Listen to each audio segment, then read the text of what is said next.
తిరుపతి రోజు తన కావిడిలో 2 మట్టి కుండలు పెట్టుకుని చెరువు దగ్గరికి వెళ్ళి వాటితో నీరు తీసుకుని వచ్చేవాడు.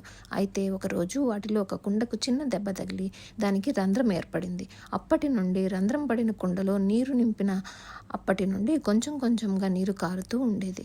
దాన్ని చూసి వేరొక కుండ, అయ్యో నువ్వు చూడ్డానికి ఎలా అయిపోయావు, పైగా నీ నుండి నీరు కారుతూనే ఉంది, నువ్వు ఇప్పుడు యజమానికి ఏ విధంగా ఉపయోగపడగలవు, నిన్ను అనవసరంగా రోజు చెరువుకు తీసుకుని వచ్చి నీరు నింపి మళ్ళీ నిన్ను మోసుకుని వెళ్తున్నాడు, నీలో ఉన్న నీరు మొత్తం రంధ్రం గుండా పోయి వృధా అయిపోతుంది, ఇకపై నువ్వు ఎవ్వరికీ ఉపయోగపడవు అని దానిని రోజు అవహేళన చేస్తూ ఉండేది. ఒకరోజు చాలా బాధగా అనిపించి తన యజమానితో, నన్ను నువ్వు ఇంకా ఎందుకు ఉపయోగిస్తున్నావు, నా స్థానంలో వేరొక కొత్త కుండను తెచ్చుకున్నట్లయితే నీ శ్రమ వృధాగా పోదు, నీరు కూడా వృధాగా పోదు అని బాధపడుతూ ఉంటుంది. అప్పుడు యజమాని నవ్వుతూ, మనము వచ్చే మార్గమంతా పువ్వులతో పచ్చగా ఉంది చూసావా, ఆ పచ్చదనమంతా నీ వల్లనే వచ్చింది. రోజు నీ నుండి నీరు క్రిందకు కారడం వలన ఆ ప్రదేశంలో ఉన్న మొక్కలన్నీ చాలా అందంగా పెరిగాయి.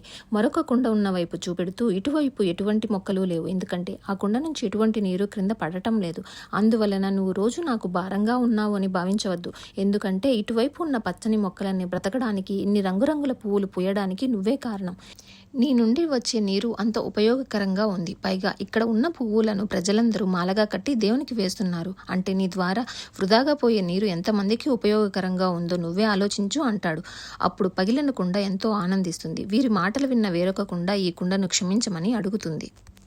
ఈ కథలోని నీతి ఏంటంటే, మనము ఎంత గొప్పవారమైనా పక్కవారి గురించి తక్కువ అంచనా వేసి మాట్లాడకూడదు.